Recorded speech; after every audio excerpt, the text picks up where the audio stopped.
Bonjour tout le monde, très heureux de vous retrouver pour un nouvel agenda sport. Alors on se trouve aujourd'hui au parc de la Haye et je reçois Fred Lorius. Frédéric, bonjour. Bonjour. Directeur du parc, un parc actuellement en pleine ébullition et qui accueille ce week-end, pour ceux qui ne le savent pas encore, on ne sait jamais, les championnats du monde universitaires d'aviron. Alors avant de voir ce qui va se passer durant 3 jours ici même, je vous propose de faire un rapide tour d'horizon des rencontres à venir et l'on commence avec la DLSI Cup, c'est du basket qui se déroule vendredi et samedi au Sportica. Au menu de cette deuxième édition de ce tournoi, le BCM forcément, mais aussi le SLUC Nancy, Telenet au stand, une équipe qualifiée pour le tour préliminaire de l'Euroleague et qui aura la chance de la jouer chez elle, le champion de Belgique et le voisin boulonnais, le SOMB, tout nouveau promu en Pro A, c'est dire, bref, vous l'aurez compris, du beau monde pour ce tournoi. Le programme, en quelques mots, vendredi à 18 h, Boulogne face à Nancy, suivi à 20 h 30 de Ostende face au BCM. Le samedi à 17 h, le lendemain, match des perdants, suivi à 19 h 30 de la finale du tournoi, dont l'entrée, je vous le précise, sera gratuite. Un petit mot de foot pour terminer, pour vous signaler la rencontre de Coupe de France qui attend nos joueurs chez le voisin Grande-Saint-Ouen. Pas gâtés, nos footeux, par ce tirage au sort du 3e tour de la Coupe de France. L'OGS est une équipe de CFA2, elle aura l'avantage du terrain, mais un exploit est toujours possible. D'ailleurs, ne parle-t-on pas de magie de la Coupe de France ? C'est le moment, les gars, de joindre les mots à la parole, de la parole aux actes, plutôt c'est mieux dans ce sens-là. Coup d'envoi de cette rencontre, dimanche après-midi, au stade de Connac, à 15 h. Donc Frédéric, ce week-end se déroule la 13e édition des championnats du monde universitaire d'aviron. C'est une fierté pour vous d'accueillir cet événement. Je suppose qu'on ne vous a pas appelé un beau matin en vous disant « Allez organiser Gravelines, les championnats du monde d'aviron ». C'est une compétition. Vous êtes allé la chercher justement, cette compétition ? Si on se souvient, d'ailleurs, on a été intimement associés au démarrage de ce projet puisque Delta a participé à la réalisation du film promotionnel. Et donc ça a démarré, je crois que c'était en mars 2012 qu'on s'est vu pour faire le dossier de candidature. Et puis il y avait beaucoup de sites en compétition ? Ouais, il y avait 3 sites. Il y avait notamment un site en Pologne qui est déjà aguerri sur les bassins internationaux, qui est le bassin de Poznan. Il y avait aussi un site coréen. Et notre candidature a été défendue par Christian Devos, l'adjoint au sport à la ville. Et on a eu la réponse le samedi du Festipark en 2012 en nous disant que voilà, on avait été retenu, on était très heureux là-dessus. Un petit lobby de la fédération également peut-être, non ? Oui, la fédération, je pense que joue un grand rôle, notamment Lionel Girard, le vice-président de la fédération, qui est aussi bien dans les instances de la Fédération internationale du sport universitaire. Et je pense qu'il a joué aussi un rôle important pour nous aiguiller dans le montage du dossier. Alors aujourd'hui, il y a un tas de pays représentés. Combien de pays, combien d'athlètes ? Parce que le parc, ça grouille de partout là. Ouais, donc on est à 33 nations.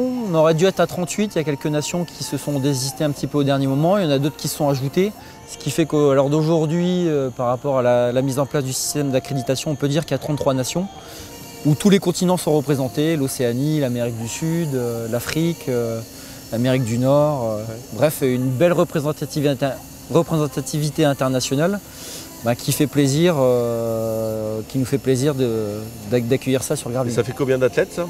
Donc ça fait 400 athlètes. Alors ça c'est le petit bémol puisqu'il y a déjà des compétitions qui ont accueilli beaucoup plus d'athlètes. Mais c'est vraiment le caractère international qui marque un petit peu cet événement. C'est la fête de l'aviron. C'est la fête de l'aviron, mais avec quand même un certain enjeu, puisqu'il y a quand même des titres de champion du monde.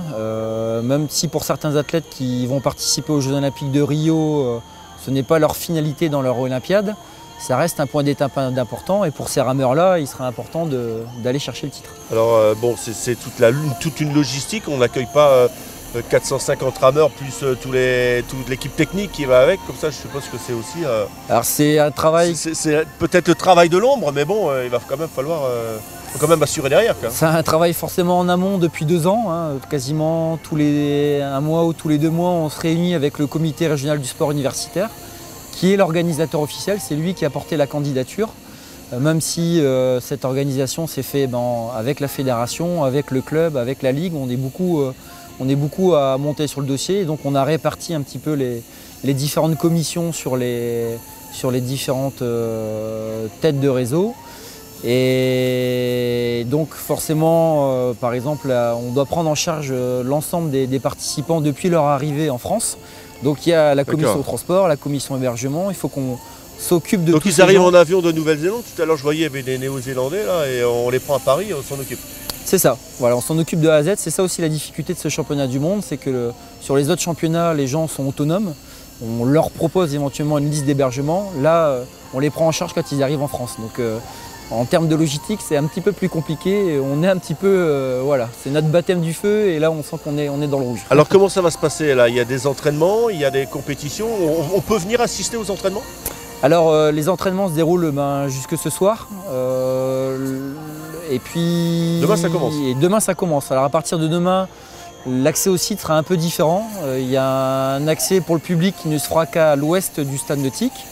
Donc avec un accès sur le village qui est par les là, flèches quoi. Et les gradins, voilà, où tout le monde sera guidé. Par contre, on laisse quand même, et c'est l'avantage de notre site par rapport à d'autres, c'est qu'on a bloqué les routes autour du stade nautique, mais on laissera le public accéder au site par le biais de la colline, puisque les gens pourront voir les courses en longeant la colline. Donc ils pourront aussi bien se positionner dans les gradins pour voir le finish des courses, mais aussi voir les courses sur toute la longueur. Et on pourra venir en vélo. D'accord. Donc alors il y a les compétitions, ça commence quand officiellement? C'est demain, demain après-midi? Alors les compétitions les premières courses démarrent demain à 10h. Demain à 10h. Les éliminatoires, des 13 courses qui sont engagées, donc il doit y avoir 8 courses masculines et 5 courses féminines. Du bateau le plus court au bateau le plus long. Et puis après, le programme des courses s'enchaîne avec des demi-finales samedi, des repêchages. Et dimanche matin, les finales de classement et les grandes finales dimanche après-midi à partir de 14h. Dimanche, c'est combien de compétitions dimanche après-midi pour les Donc finales? on aura 13 finales A. 13 finales A. Voilà, qui vont succéder tous les quarts d'heure, puisqu'il y aura tout un protocole qui sera mis en place. Ce qui est important de souligner aussi, c'est que les courses sont retransmises à partir du samedi après-midi. Donc on pourra les voir aussi sur Dailymotion en direct. En stream? En stream, voilà. Et... il faut taper quoi? Il faut taper Aviron Gravelines? Non? Il faut taper donc le site de l'Aviron France qui envoie sur le lien de Dailymotion en fait. D'accord. Un petit mot sur la météo, vous avez commandé du beau temps parce que là il n'y a pas un peu de vent. Hein. Alors c'était annoncé, pour l'instant on croise les doigts pour que ça se maintienne, même si on a un petit vent nord-est qui se lève souvent à l'heure du midi, mais c'est vrai que là le matin c'est magique depuis une semaine. C'est idéal. Donc on en profite et tout le monde se régale. Pas trop stressé? Ah si, forcément, puisque ça ira mieux dimanche soir. Voilà, là d'ici une demi-heure, on fait une répétition générale des épreuves de départ. Donc, avec une cérémonie d'ouverture également, avec la présence du ministre des Sports. Tout à fait, j'ai oublié d'en parler. Donc, les épreuves démarrent avant la cérémonie d'ouverture, c'est la particularité sur le championnat. Mais la cérémonie d'ouverture est bien programmée sur la place Albert d'Anvers de vendredi soir à 18h. Ok, bah écoutez, on croise les doigts pour vous, Fred. Et puis on suivra bien évidemment l'ensemble de ces championnats du monde universitaires. On se retrouve nous la semaine prochaine, mais d'ici là vous aurez retrouvé le Delta Sport qui sera présenté, me semble-t-il, par Vincent Vieillard. Voilà, Aurélien est en congé, on lui fait un petit coucou. Allez, salut à tous et à la semaine prochaine, au revoir.